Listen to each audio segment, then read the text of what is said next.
Leadership in Focus, powered by BIMT Campus. Small and medium enterprises are the backbone of Sri Lanka's economy, where you have to be upskilling to earn more skills that is required to stay competitive and earn business growth and venture out to exports markets. Corporate sector plays a significant role that boosting the economy by handling the large organization's growth to support the economy by staying competitive. Both in these two sectors, for an entrepreneur to employees need to upgrade skills to face the enormous challenges. British Institute of Management and Technology, in collaboration with Chartered Management Institute of UK, has designed a unique program with the objective of laying a foundation in the managers, SMEs, HRs, leaders, business owners and startups that balance practical skills, knowledge and confidence needed to perform his or her jobs effectively and efficiently. BIMT Campus invites all business leaders and entrepreneurs to discover the best version of themselves. By improving your inner self, you can effectively lead your business and contribute to our national economy.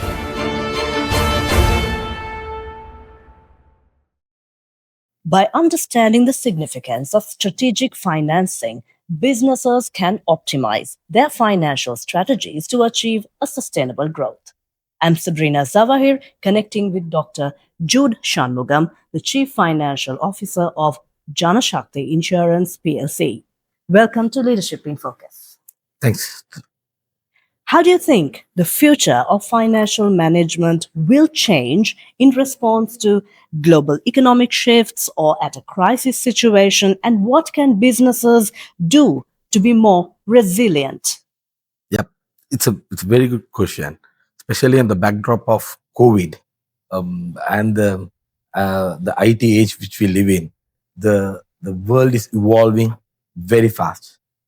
So the techniques which were used in the past are no more, are getting outdated pretty quickly. So the business operating in an evolving world should ensure that they keep pace with the speed at which the world is moving on. For that, from a finance perspective, and to be on the sustainable growth, you will need to have stress testing, futuristic, scenario modeling to understand the variables which could potentially affect the business. Here we should, the business should be able to come up with analysis where with the use of, say, for example, AI tools or any tools which is in the market. There are lots of tools and modeling tools are available in the market to make sure that the volatility doesn't affect the business. And in turn, if there is any volatility, how business can use that as an opportunity. There's always an opportunity in diversity. So from a finance perspective, you should be able to do scenario modeling, forecasting, AI-driven analysis, and a pool of database which the company can use in order to minimize any impact and maximize any potential, any adversity or volatility can throw at the business. So, in short, database, scenario modeling, tools, including AI tools, which is quite available in the market, to ensure that there is sustainable growth and minimizing risk. So that's what you have to go about it. Demand for transparency in corporate sustainability. How does your respective organization ensure accurate reporting and accountability? Okay. Here again, with the diverse and stringent reporting which is being necessitated with the volatility and the need for stakeholders all around the world to understand the financial reporting, it is imperative that we have got systems and process which continues to give reports and information in a very readable and an easy to understandable form. Why? Because there, when you make it very simple and readable form, it takes out any ambiguity in the information. The stakeholders have confidence, build confidence in the reporting when it's very simple and very straight. And it should be consistent. So for to be consistent, it should be data driven. Wherever possible, you have to hire a third party. I would call auditors in inverted comma. It could be auditors, it could be consultants, right? Or experts to vet the financial information which is provided to shareholders, not only shareholders, even to stakeholders. You have to integrate. So there should be an integration. So this is an integration effort, which is a strategic task. So when you build this into the strategy, so it becomes embedded with the corporate strategy, where the financial reporting takes a central stage as a communication tool between the stakeholders, the various stakeholders, and the company, which drives the companies to next level when they have a very simple, straightforward, and a consistent reporting in line with the regulatory framework which it operates in. So that should be the very nutshell of it. But it's a very vast discussion when it comes to financial reporting, because there are many regulators from international accounting standards to any local regulators from a stock exchange, if they are working in a regulated industry. So it's a vast discussion, it's a vast area. So, and the stakeholders, or especially some shareholders, they will want to have very simple and very meaningful information which they could make decision on. So it's a vast discussion. There are tools which come up. So we have to tap the tools. We should be consistent and it should be data driven. That's what the sustainability in financial reporting comes in. What are the key challenges companies face when scaling their financial operations, and how does your company assist in navigating these challenges? So here again, the challenges ranges from regulatory reporting to stakeholder expectation, and to the customer stakeholder includes even the clients, to the shareholders, and to the staff as well. So it's again a very complex, given the information, penetration. It's available once you upload it to web. It's available all around the world. So the market and the visibility of the financial reports are vast now. So it's huge. Yeah, the audience or anybody, and at any time.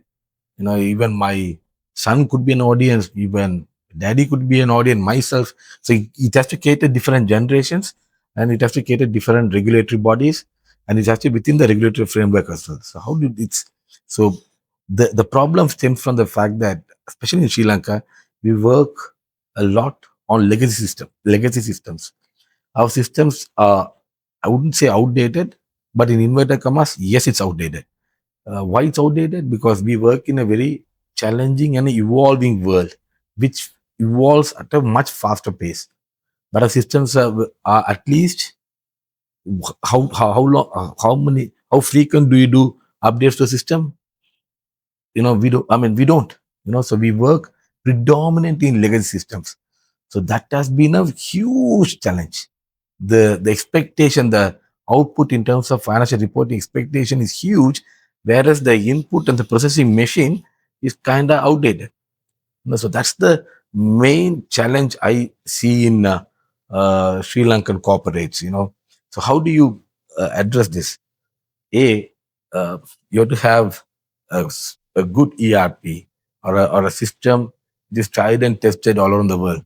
I don't want to quote names, so I become an advertisement or marketing for those for those softwares. But there are quite a lot of tried and tested softwares, so off the shelf. But here again, the problem with Sri Lanka is a costly dollar, which was 170, 80 5 years back, is now 300, 305. So the price has got double, the cost has got double, whereas we are just recovering from our crisis, so the affordability is challenged. So how did so this is the what do you call a challenge which the Sri Lankan corporate is trying to navigate. The scalability, as you correctly said, the scalability of this cost is increasingly becoming difficult. Because you need the top line to drive this. While the expectation on the other side in terms of reporting and whatnot is pretty fast and pretty high, on the other side, the scalability of these systems in Sri Lanka is very difficult, given the cost structures. So the companies are trying to navigate uh, through this, and it's very challenging. And I'll tell you, these are boardroom discussions. It's no more operational. Although you word it is operational, no more operational. These are very strategic discussions being raised at, being discussed at board levels. There are subcommittees formed uh, to address these issues and to come up with solutions. Such is the gravity and the criticality of this subject what we are talking here. So you have to navigate it through. You have to be data driven, and you have to have systems which throws up multiple reports uh, to cater to the multiple stakeholders. So Sri Lanka corporates are navigating through it.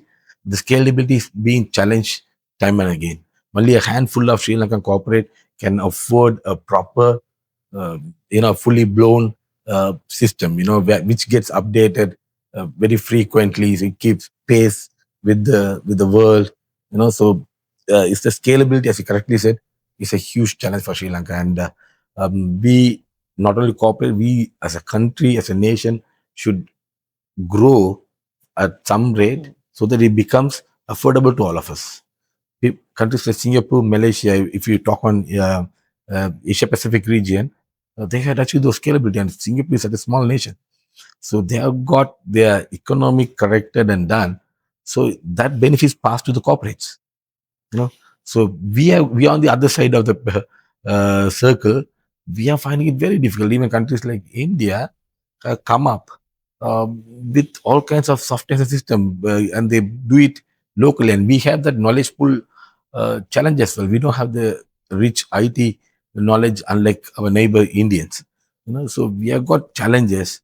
So the corporates are trying to navigate, because the customer has to, at the end of the day, customer has to pay for it.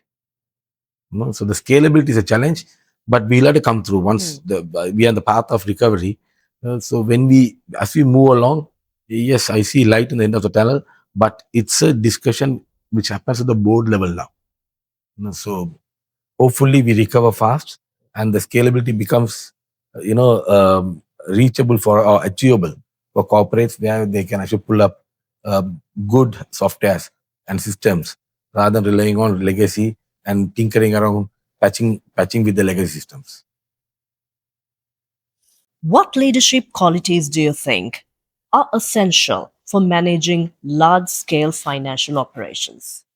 Okay, here again, leadership is very important and is getting even more critical, because of the diverse nature and the pace at which the IT age is taking the corporates, or the world itself. There are lots of disruptions like AI driven disruptions. The processes are getting outdated, the products are getting outdated, so there are quite a lot of disruptions as well. So from a finance perspective, they should be very nimble on the feet, which means you should be able to be flexible, and at the same time you shouldn't lose trade off your finance integrity, or the stability in the finance operations. The finance operations needs to be very stable, and if it crunches, the corporate will have a huge issue. So while you appreciate the disruptions and the diverse nature of the requirement, the leader should the leadership should be an effective leader should be somebody who understands this and take a minute or a breather, which means take a little while, plan it out well, and place processes in such a way that there are minimum disruption to the operations. So these processes and procedures should be reviewed very frequently, because to keep pace with the evolution and challenges and any potential disruption. The frequency needs to be very, very important, and it has to be reviewed and need be updated to ensure that there is no what do you call any disruption to the operations. So here again, you will need to build up systems so that we don't repeat the mistakes what has been done. If you see a gap, you review it, you fill the gap, and you move on. So the systems has to be foolproof. This gap cannot, repeat in itself. So here again, with the ITH we are in, the accountants' reliance on systems and IT is greater now, because once you put procedures and process and you move on, you on the back of your mind, you think that okay, I have repaired this. It cannot crack again. So which means the systems has to be foolproof. So in short, the effective leaders should be very flexible, firm, futuristic. So it's a 3F. So and focused. So if this can be, so the effective leader should have these 4 qualities in finance operations to ensure that there is no disruption in operations, and it has got a very stable operations to build the finance to a strategic level. Financial challenges vary. By being positive, there is always a way forward. We were in conversation with Dr. Jude Shanmugam, the Chief Financial Officer of Janashakthi Insurance PLC. Thank you so much for connecting. Thank you, and it's my pleasure.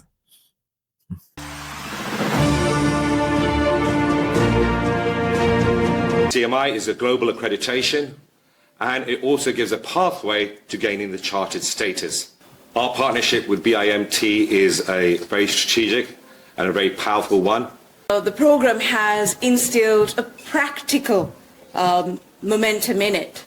You will gain not only the knowledge, but you will learn how to practically apply it. And joining this program, which will enhance your management skills, which is a requirement of the country.